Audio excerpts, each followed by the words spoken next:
अध्याय 7। वाणी ही कातिल है। डिटेक्टिव रॉय, आखिर कौन है जो मुझे नुकसान पहुंचाना चाहता है? वाणी को कोई जवाब नहीं मिला। आदित्य रॉय की नज़रों में वो अभी भी एक संदिग्ध हो सकती है।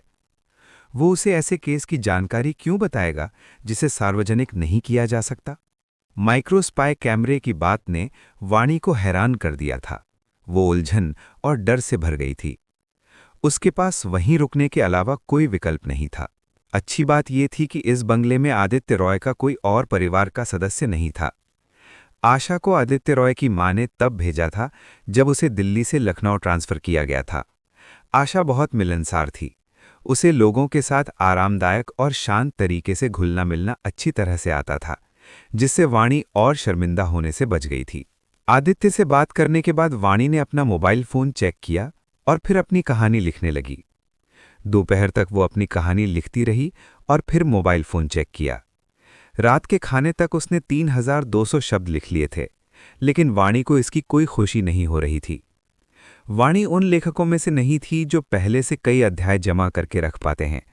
इसका कारण ये था कि उसकी रुचि बहुत सी चीज़ों में थी, इसलिए वो आसानी से अपने लेखन से भटक जाती थी। मोबाइल की रिंग से वाणी अपने ख्यालों से बाहर आई। ये उसकी मौसेरी बहन रेणु का कॉल था। फोन उठाते ही रेणु ने वाणी से उसके नए चैप्टर के बारे में पूछा। वाणी ने कहा, जब से आर्यन खन्ना की मौत की जांच शुरू हुई है, ये मामला समय के साथ और ज्यादा चर्चा में आ गया है। कहानी के रिव्यू और कमेंट सेक्शन कल से भी ज्यादा सक्रिय हैं। मेरा मन चिंता से भरा हुआ है। जब तक केस सुलझ नहीं जाता, मैं अपनी कहानी पर ध्यान केंद्रित नहीं कर पा रही हूं। रेणु ने कहा, छोड़ो भी, तुम ये बहाना दूसरों को दे सकती हो, मुझे नहीं। इस केस से पहले भी तुम ज्यादा चैप्टर रिलीज नहीं कर रही थीं। रेणु ने तंज कसते हुए कहा। वो वाणी को समझाने की कोशिश कर रही थी कि जब उसकी कहानी पर ध्यान जा रहा है तो उसे ज्यादा चैप्टर रिलीज करने चाहिए, लेकिन जब वो असफल रही तो उसने वाणी को एक असफल लेखक कहने का एक और कारण जोड़ दिया। अनपॉपुलर कहानियां, आलसी रवैया, तुम्हें तो भगवान भी नहीं बचा सकते। वाणी को बुरा लगा। कौन कहता है मैं आलसी हूं? मैं बस एक अच्छी क्वालिटी की किताब लिखना चाहती हूं। क्या तुम क्वालिटी समझ? उन कहानियों में क्या बुरा है? वो लोग जल्दी लिखते हैं, ज्यादा रिलीज करते हैं और ज्यादा पैसा भी कमाते हैं। तुम एक साल में भी उनकी एक दिन की कमाई तक नहीं पहुंच पाओगी। रेणु, ऐसे मत बोलो। उसकी आवाज कमजोर पड़ गई। वाणी, जागो। लोगों को समाज के हिसाब से ढलना पड़ता है। तुम ऑनलाइन लेखन के लिए बिल्कुल सही नहीं हो।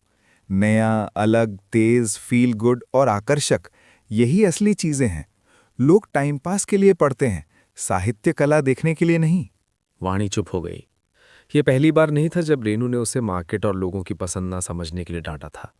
उसे मानना पड़ा, रेणु सही कह रही थी। कभी कभी वो भी बदलना चाहती थी। उसने पूरी कोशिश की, लेकिन फिर भी सफल नहीं हो पाई।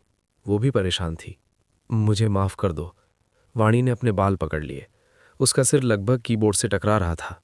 मैं एक सफल किताब नहीं लिख पाई, और तुम भी ऑफिस में एक बढ़िया एडिटर की तरह अपना सिर ऊंचा नहीं कर पाती हो। ऊपर से तुम हमेशा मेरी वजह से परेशान रहती हो। लेकिन मैं अभी हार नहीं मानना चाहती। रेणु ने जवाब देने में थोड़ा समय लिया। अगर तुम मुझे बताओ कि तुम डिटेक्टिव रॉय के घर क्यों हो और उस लड़के से मिलने क्यों नहीं जा सकती, तो मैं तुम्हारी मां से कोई बहाना बना दूंगी। तुम जानना चाहती हो? हाँ, नहीं बताऊंगी। हैं? दोनों की सबसे छोटी मौसी एक ही थी। वाणी की माँ 3 बहनों में दूसरे नंबर की थी, जिसकी जिंदगी सबसे मुश्किल रही थी। सबसे छोटी मौसी सबसे सफल थी और उसी के जरिए अच्छे काबिल लड़कों से मिलने का मौका मिल सकता था।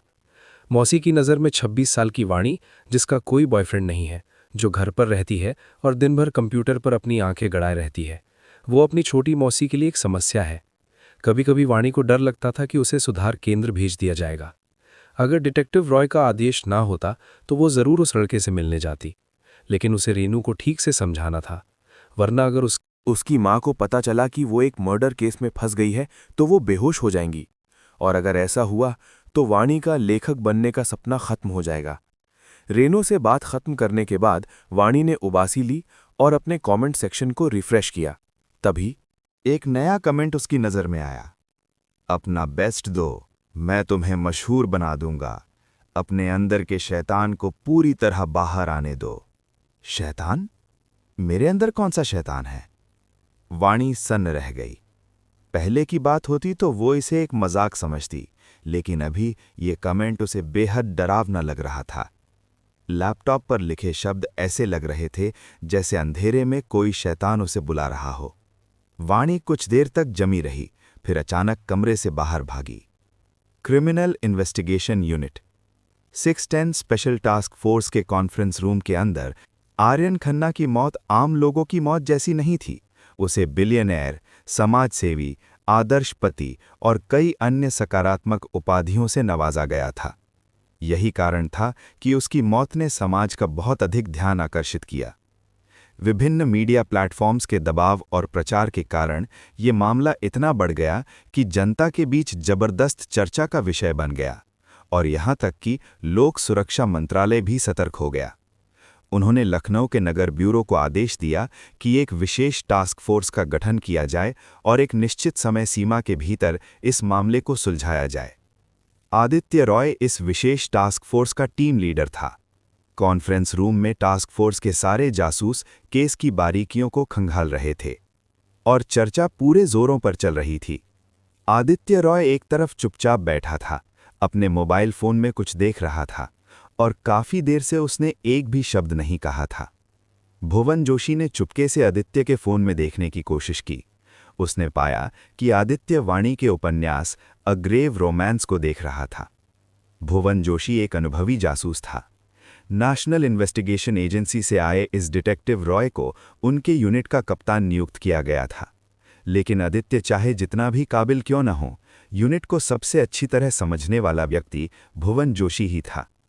यूनिट में कई नए भर्ती हुए जासूस थे और अगर उन्होंने अपने कप्तान को काम में ढील देते हुए देख लिया तो इससे उन पर गलत असर पड़ सकता था। बॉस, सभी आपकी राय सुनना चाहते हैं। ओह, क्या सभी अपनी चर्चा पूरी कर चुके हैं? बॉस, पवन कुमार नाम का एक युवा जासूस उत्तेजना में खड़ा हुआ। मुझे लगता है कि वाणी ही कातिल है। गली में दिखी वो औरत और मरी हुई बिल्लियों को जलाने की घटना, ये सब उसने खुद रचा है ताकि हमें भ्रमित कर सके और हमारा ध्यान भटका सके। आगे बताओ, आदित्य रॉय ने सर उठाते हुए कहा। सबसे पहले वो औरत लैला करीब 1 महीने पहले ही मर चुकी है। वो न केवल मर चुकी है बल्कि उसका घरेलू पंजीकरण खाता भी बंद कर दिया गया है। लैला स्थानीय नहीं थी। उसका घर लखनऊ से सैकड़ों किलोमीटर दूर था। ये निष्कर्ष उस स्थानीय पुलिस स्टेशन का था जहां लैला कभी रहती थी। एक ऐसी औरत जो 1 महीने पहले मर चुकी है, वो वाणी के मोहल्ले में दिखाई दी और लगभग उसे कार से टक्कर मारने वाली थी। ये तो बिल्कुल संभव नहीं है। वही बात उन बिल्लियों के अत्याचार वाली घटना पर भी लागू होती है। दूसरी बात, वाणी के निजी पिंगैप चैट ग्रुप में कुल 6 संचालक अकाउंट हैं। पवन कुमार ने दस्तावेज पलटते हुए कहा। ये संचालक के बयान हैं। उनका दावा है कि उन्होंने कभी भी बिल्लियों के अत्याचार वाले प्लॉट की कोई आउटलाइन नहीं देखी। लेखक को ऐसा लिखने से रोकने की बात तो दूर की है। फिर भी वाणी ने आर्यन खन्ना के इलाके के बाहर कूड़ेदान में जली हुई बिल्लियों के बारे में बिल्कुल सटीक बताया। फर्क सिर्फ इतना है कि 3 बिल्लियां 2 हो गईं, बाकी सब कुछ बिल्कुल वैसा ही है। इसका क्या मतलब है? आदित्य रॉय ने पूछा। इसका मतलब है कि वाणी झूठ बोल रही है। वो भले ही हत्यारी न हो, लेकिन उसका हत्यारे से जरूर कोई संबंध है। ऐसा क्यों नहीं हो सकता कि झूठ वही 5 लोग बोल रहे हों? क्या एक व्यक्ति के झूठ बोलने की संभावना ज्यादा होती है या एक समूह के झूठ बोलने की संभावना ज्यादा होती है? वे 5 पाठक जो पहले कभी एक दूसरे से नहीं मिले थे, क्या वे सब एक साथ एक ही बात कहेंगे? अगर कोई और होता तो जवाब साफ होता। इसी वजह से पवन कुमार समझ नहीं पा रहा था कि उनका कप्तान वाणी पर इतना भरोसा क्यों कर रहा है। आदित्य रॉय ने उसकी ओर एक नज़र डाली, लेकिन कुछ समझाया नहीं। फिर उसने कहा, वाणी के दरवाजे पर लगे माइक्रोस्पाई कैमरे का क्या? उसे कैसे समझाओगे? पवन कुमार ने आदित्य की आंखों में देखते हुए कहा।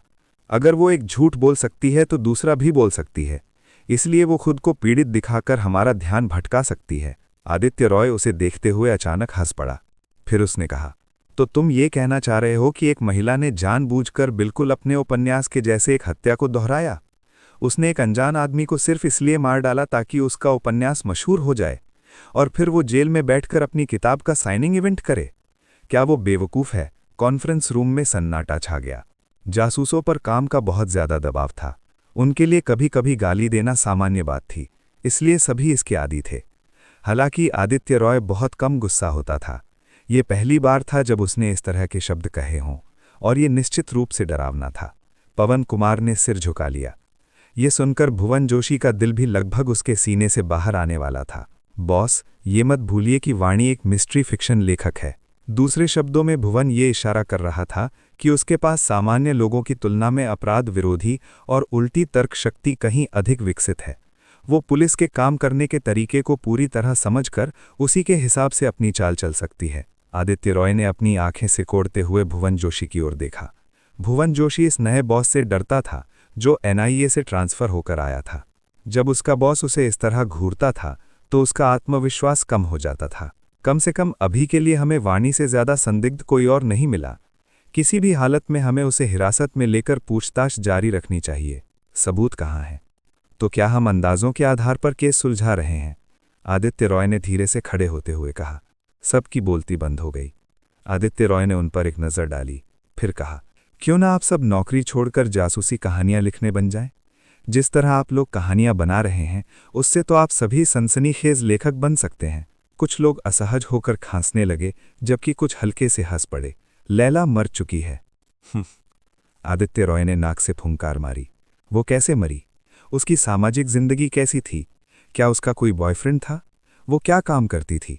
उसके बैकग्राउंड की जांच कहाँ है? क्या किसी ने फील्ड सर्वे किया? और उन 5 पाठकों के बारे में आप सबको क्या लगता है कि वे झूठ नहीं बोल सकते? क्या सच में 5 लोगों के लिए झूठ बोलना एक व्यक्ति के झूठ बोलने से ज्यादा मुश्किल होता है? एक जासूस की असली भावना क्या है? सच का पता लगाना, कहानियां बनाना नहीं। सभी लोग स्तब्ध रह गए। आदित्य रॉय ने अपनी जेबें टटोली, जैसे सिगरेट ढूंढ रहा हो। अगले ही पल किसी ने उसे सिगरेट ऑफर की, लेकिन आदित्य ने मना कर दिया और भुवन जोशी की ओर मुड़ा और कहा, फॉरेंसिक टीम के पास जाओ और उनसे कहो कि अपनी रिपोर्ट जल्दी दें। जी बॉस, भुवन ने खड़े होते हुए कहा। उसी समय कॉन्फ्रेंस रूम के दरवाजे की ओर से एक आवाज आई।